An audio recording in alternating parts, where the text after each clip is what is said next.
참 예수님, 오늘은 삼위일체 대축일입니다. 우리는 예수님의 순환과 부활을 기념하는 사순시기와 부활시기에 이어 지난주에 성령 강림 대축일을 지냈습니다. 이제 우리가 믿는 하느님의 신비에 더 깊이 다가가고 있습니다. 하느님은 삼위일체시라는 것입니다.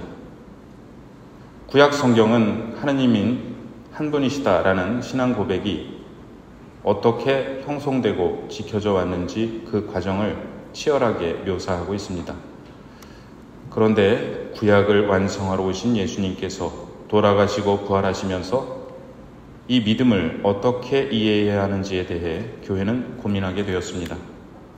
왜냐하면 하느님 아버지뿐만 아니라 예수님을 주님이시라 고백하게 되었기 때문입니다. 예수님을 주님이시라 고백하게 된 것은 성령 강림을 통해서였습니다. 어떤 인간도 자신의 영을 남에게 내줄 수 없습니다. 예수님의 영인 성령을 받은 제자들은 예수님을 주님이시라 고백하게 되었고, 또한 하느님 아버지의 영이시기도 한 성령께서도 주님이시라는 것을 깨닫게 되었습니다. 이렇게 성부, 성자, 성령께서 하느님이시라는 체험과 하느님은 한 분이시다라는 믿음은 공존할 수 있는 것일까요? 공존할 수 있다는 고백이 바로 삼위일체입니다. 삼위일체의 믿음 안에서 구약 성경을 보니 삼위일체를 암시하는 말씀이 있었습니다. 대표적인 예가 오늘 제1독서에서 봉독된 잠언의 말씀인데요. 이 말씀에서 하느님의 지혜는 성자 예수님을 상징하기도 합니다. 기원 후 325년에 개최되어 올해로 1700주년을 맞는 니케아 공의회와 381년 콘스탄티노플 공회에서 삼위일체 교리가 확정되는데요. 우리는 두 공회의 결과 탄생한 니케아 콘스탄티노폴리스 신경으로 주님이사 때 신앙 고백을 하고 있습니다. 삼위일체는 하느님께서 위격으로는 셋이고 본체로는 하나시라는 의미입니다. 그런데 위격과 본체라는 단어가 1700년 전에 고대 철학의 기초에 있고 몇백 년에 걸친 논의 끝에 교부들마다 다른 의미로 쓰고 있는 경우도 많아 이 논의 과정을 이해하는 것이 매우 어렵습니다. 그래서 삼위일체가 어렵다는 말을 많이 하는데 우리는 여기서 중요한 구분을 해야 합니다. 삼위일체가 어려운 것이 아니라 삼위일체에 대한 논의, 즉 삼위일체론이 어려운 것입니다. 사실 삼위일체가 고백하는 진리는 매우 단순합니다. 그것은 하느님이 공동체이시라는 것이고 성부, 성자, 성령께서 서로가 없이 존재하시지 않는다는 것입니다. 삼위일체는 그래서 우리가 가정과 교회와 세계 공동체 안에서 어떻게 살아가야 할지를 가르쳐주는 신비입니다. 프란체스코 교황님이 3년 전 6월 12일 삼위일체 대축일에 삼종기도 훈화를 통해 오늘 복음을 탁월하게 풀이해 주셨기에 소개해 드립니다. 오늘 복음에서 예수님은 성부와 성령에 대해 말씀하십니다. 성령에 대해서 이렇게 말씀하십니다. 그분께서는 스스로 이야기하지 않으시고 들으시는 것만 이야기하시며 또 앞으로 올 일들을 너희에게 알려주실 것이다. 이어서 성부에 대해서 말씀하십니다. 아버지께서 가지고 계신 것은 모두 나의 것이다. 성령께서 말씀하시지만 당신 자신에 대해서 말씀하시지 않는다는 점에 주목해 봅니다. 성령은 예수님을 선포하시고 성부를 드러내십니다. 또한 모든 것의 근원이시기에 모든 것을 가지고 계신 성부께서 당신의 모든 것을 성자에게 주신다는 점에 주목합니다. 당신을 위해서는 아무것도 남겨놓지 않으시고 당신 모두를 성자께 주십니다. 다시 말해 성령은 자신에 대해 말씀하시지 않고 예수님에 대해, 즉 타자에 대해 말씀하십니다. 성부는 당신 자신에게가 아니라 성자에게 주십니다. 이는 서로에게 열려 있음이며 아낌없이 내어줌입니다. 교황님의 훈화는 이렇게 이어집니다. 이제 우리 자신을 바라봅시다. 우리는 무엇에 대해 이야기하고 무엇을 소유하고 있습니까? 우리는 말할 때 언제나 자신에 대해 좋게 말하려 하고 나에 대해서 그리고 내가 하는 일에 대해서만 말할 때가 많습니다. 자신에 대해서가 아니라 성부와 성자에 대해서만 말씀하시는 성령과 얼마나 다른지요. 또 우리의 소유에 대해 생각해 봅시다. 우리는 그것을 두고 얼마나 질투하며 우리가 가진 것을 다른 이들, 특히 필수품이 부족한 이들과 나누는 것을 얼마나 어려워하는지요. 삼위일체 대축일을 지내는 것은 신학적 훈련이라기보다 우리 삶의 방식에 대한 혁명을 의미합니다. 하나님은 우리가 다른 사람들과 함께 다른 사람들을 위해 살도록 이끄십니다. 오늘 우리의 삶이 우리가 믿는 하나님을 반영하고 있는지 스스로 물어봅시다. 성부, 성자, 성령 하나님을 믿는 나는 내가 살기 위해 다른 이들이 필요하다고, 다른 이들에게 나 자신을 내줘야 한다고, 다른 이들을 섬겨야 한다고 믿고 있는가? 나는 이것을 말로 증거하는가, 삶으로 증거하는가? 교황님은 이렇게 결론 내리십니다. 우리가 십자성호를 그을 때마다 부르는 삼위일체이신 하나님의 이름을 생각해 봅시다. 각 이름 안에 다른 위격이 존재합니다. 성부는 성자 없이 아버지가 아닙니다. 성자는 성부 없이 아들이 아닙니다.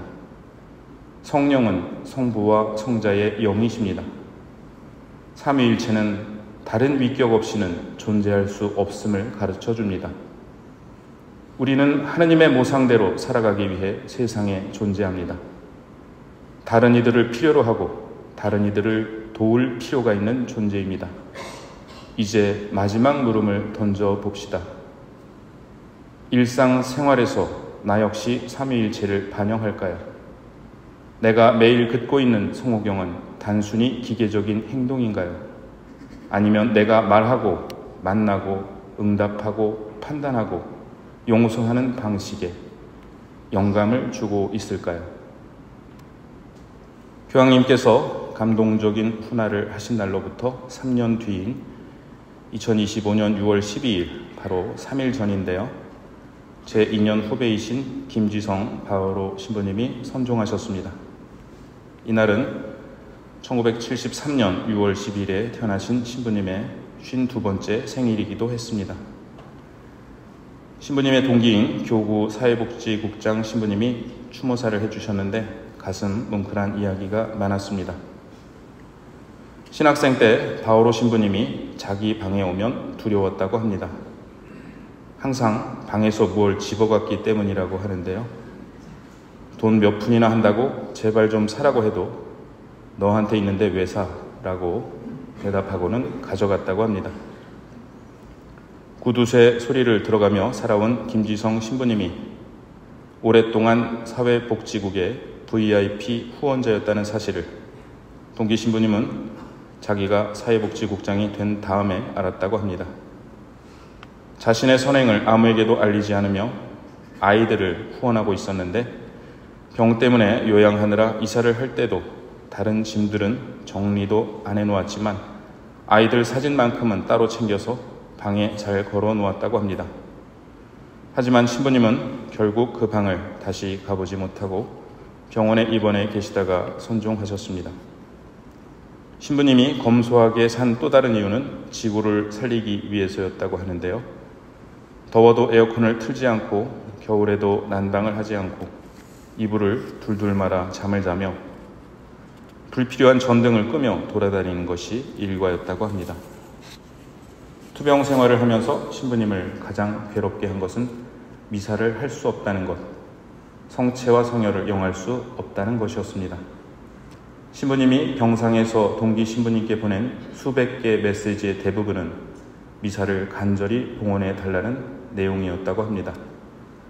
더 이상 입으로 먹을 수 없어서 위를 뚫어내고 폐렴까지 와서 몸에 링거를 칭칭 감고서도 미사를 드리고 싶어 새벽에 혼자 성당에 갔다가 힘이 빠져 쓰러진 일도 있었습니다.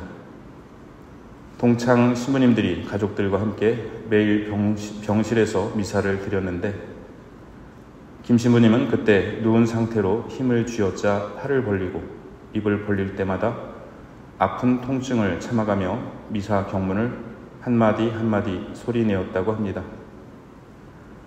이 이야기를 들으며 우리는 어떻게 미사를 드리고 있는지 성찰해 보게 되었습니다. 우리가 평범한 일상처럼 드리고 있는 이 미사가 누군가는 지금도 간절히 참여하기를 원하는 미사라는 사실을 기억하고 우리도 언젠가 내 일생의 마지막 미사를 드리는 날이 오리라는 것을 떠올린다면 우리가 오늘 미사를 드리는 마음이 조금은 더 달라질 수 있지 않을까요? 불현듯 저를 찾아와 퉁명스럽게 고해 성사를 청하며 고해를 하고는 호련히 가버렸던 김지성 신부님의 모습이 떠오릅니다. 김 신부님께 성사를 드리고 나면 성사를 드린 제가 오히려 부끄러웠던 적이 많습니다. 주님 앞에서 솔직하게 주님 안에서 치열하게 살아가신 신부님을 삼위일체이신 하느님 품에 맡겨드립니다. 우리는 고해 성사를 받으며 성부와 성자와 성령의 이름으로 죄를 용서받습니다. 우리가 드리는 미사는 성령 안에서 성자를 통하여 성부께 드리는 제사입니다. 우리의 삶 역시 성령 안에서 성자를 통하여 성부께 나아가는 과정입니다. 우리는 삼위일체 하느님 안에서 숨쉬고 움직이며 살아갑니다. 희망은 우리를 부끄럽게 하지 않습니다라는 올해 희년의 표어가 오늘 제2독서의 말씀이기에 다시 한번 들어보겠습니다. 믿음으로 의롭게 된 우리는 우리 주 예수 그리스도를 통하여 하느님과 더불어 평화를 누립니다. 믿음 덕분에 우리는 그리스도를 통하여 우리가 서 있는 이 은총 속으로 들어올 수 있게 되었습니다. 그리고 하느님의 영광에 참여하리라는 희망을 자랑으로 여깁니다. 희망은 우리를 부끄럽게 하지 않습니다. 우리가 받은 성령을 통하여 하느님의 사랑이 우리 마음에 부어졌기 때문입니다.